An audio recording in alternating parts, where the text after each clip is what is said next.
And from those that spoke about him, called him Shaykh al-Islam, Imam Ibn Hajar al-Asqalani, rahimahullah, the great Imam, Imam Jalaluddin al-Suyuti, Imam al-Sakhawi, Imam al-Dhahabi, Imam al-Qayyim, and Ibn Kathir.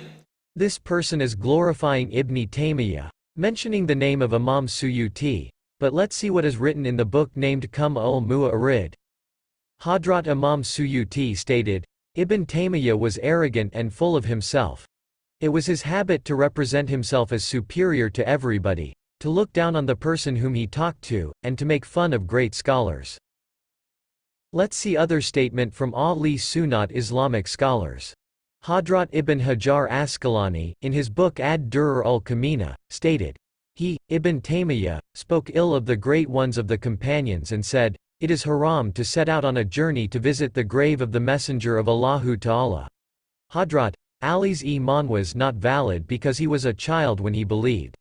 Hadrat Uthman had excessive love for wealth. Ibn Taymiyyah was such a person that great scholars gave answers to his corrupt opinions and flimsy evidence and showed the ugliness of his ideas. Muhammad is Ibn Jama'ah, Shafi'i scholar of fiqh and hadith who served as a qadi in Damascus, Egypt, and Jerusalem, said about him, he was a person whom Allahu Ta'ala misguided, led astray, and made wear the shirt of lowness. He foolishly raised objections to Islamic scholars and especially to the rightly guided Halifs. Ibn Hajar Mekki, Al-Jahar Munzam. Imam Subki says in the supercommentary on Nabraz, Kitab ul-Arsh is one of his most awful books. There were scholars who said that a person who addressed him as Shaykh ul-Islam would become a disbeliever. So as we see, not all information presented by Ibn Taymiyyah followers is correct. Some of the names they assure as supporters are Islamic scholars, who have actually said that Ibn Taymiyyah is heretic. Some of these names are Ibn Battuta, Ibn Hajar Mekki, Imam Subki, Izzuddin bin Jama'ah, Abu Hayyan Zahiri, Zahid al-Kawthari, Yusuf an-Nabhani, Imam Shirani, Ahmad bin Sa'id Zani Dalan, Shaykh ul-Islam Mustafa Sabri Effendi, and many other scholars, wrote refutations to Ibn Taymiyyah and explained his heresy and kufr beliefs. Nejib Fazl Kasakurik said, Saeed Abdul Hakim Arwasi stated, Ibn Taymiyyah was a mulhid who damaged the religion from within. And from those that spoke about him, called him Shaykh al-Islam, Imam Ibn Hajar al-Asqalani, rahimahullah, the great Imam, Imam Jalaluddin al-Suyuti, Imam al-Sakhawi, Imam al-Dhahabi, Imam al-Qayyim, and Ibn Kathir. Imam al-Dhahabi, rahimahullah, he said about Ibn Taymiyyah, he has a strong knowledge about the four madhahib. Yes, it is true Ibn Taymiyyah had much knowledge. However, here is chronicle of the events that happened unto him falling into heresy. Ibn Taymiyyah was formerly a Hanbali scholar of fiqh and hadith. Then he became Al-Ahmad's Abi, a person who does not follow certain madhab. He was jailed in Egypt twice due to his writings that went against al-Sunnah wal Jama'ah. He was born in 1263 in Harran, a town of Urfa province in Turkey. He died in 1328 while he was imprisoned in the citadel of Damascus.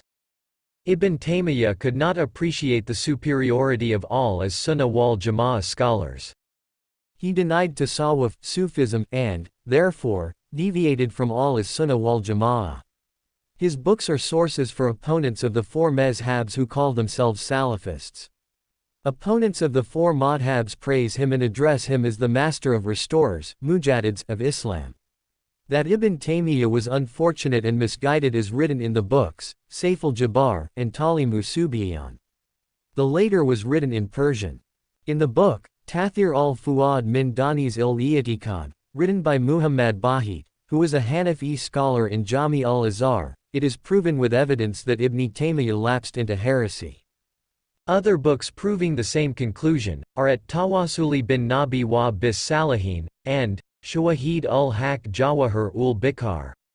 In the book Hadika it is written, Ibn Taymiyyah attacked Sufi masters, such as Hadrat Sadruddin al-Konawi, and Ibn Arabi, and also said, the books of Ghazali are full of fabricated hadiths. Hadrat Imam-e-Shirani stated, Ibn Taymiyyah denied Tasawwuf, Sufism, and made defamatory remarks on the Awliya. One must beware of reading his books in the same way as one bewares of predators. This paragraph is taken from the booklet Tabaqat ul-Kubra. And the only time he had an opinion, he had an ijtihad that was different or was outside the four madhahib, he had the strong evidence from the Quran and the Sunnah to back up his opinion, his argument. Strong and firm on the haqq, and he does not compromise the haqq.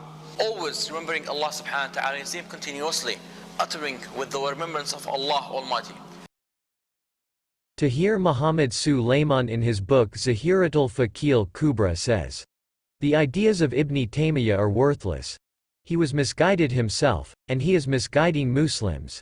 He deviated from the consensus of Muslims and took a heretical path." Islamic scholars stated in unanimity that he was a heretic. Qutb Bardi Ri wrote this in detail in his commentary on Muqtasar. In order to bring some proofs for the Ibn Taymiyyah's deviation, in Iman and Ibadah, we need to dive into the following. Ibn Taymiyyah says in his Kitab al-Arsh, Allahu Ta'ala sits on the Arsh, and he leaves space for his messenger to sit next to him. In his book Sirat al-Mustaqim, he declared some notable companions, such as Ibn Abbas, and called them disbelievers. This has been noted in the book Kashif uz-Zunan.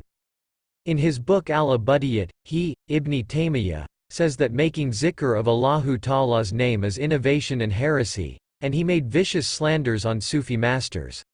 Ibn Taymiyyah said, "The existence of the Arsh is beginningless, Qadim." Shar al-Aqaid al-Atadiyah. Ibn Battuta reports in his work, Tufat un-Nuzar, the following. While descending from the minbar of the Mosque of Damascus, he, Ibn Taymiyyah, said, Allahu Ta'ala descends from the sky to the earth just as I am descending now. Ibn Taymiyyah said, it is not necessary to make up qada salats. However, making up a qada salat is obligatory in all of the four madhabs. He claimed that the torment of hell would not be eternal. However, there are many Quranic verses stating that disbelievers will remain in hell eternally. Here are examples: Al-Baqarah 81, Al-Ahzab 65, Fusilat 28, Az-Zukhruf 74.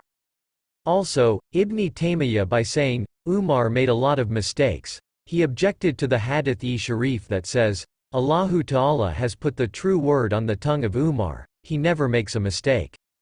Even if the majority of the companions erred in the matters deduced by way of ijtihad, their errors were related to ijtihad. It cannot be known whether a mujtahid erred in his ijtihad because an ijtihad does not invalidate another ijtihad. For this reason, those honorable people, who were mujtahids, should not be criticized. Though the ijtihads of the four madhabs are different from one another, their founders did not criticize one another on the basis of difference in their ijtihad. Hadrat Ibn Hajar Mekki said, Ibn Taymiyyah denied the immunity of prophets from sins. However, it is one of the attributes of prophets. He objected to one's visiting the blessed grave of our master the Prophet and those of the companions, the awliya, scholars, and pious Muslims. He considered it haram to use them as a means for intercession. This is written in the book Fatawa-e-Hadiziyah. Bringing all this informations and proofs concerning the heresy of Ibn Taymiyyah's wrong beliefs, writings and ijtihad, is only a mean for the great-minded people's understanding, and in order to look for the true teaching of Islam. For more information on Ali's Sunnah wal Jamaat perfectly preserved teaching since the beginning of Islam, please follow us.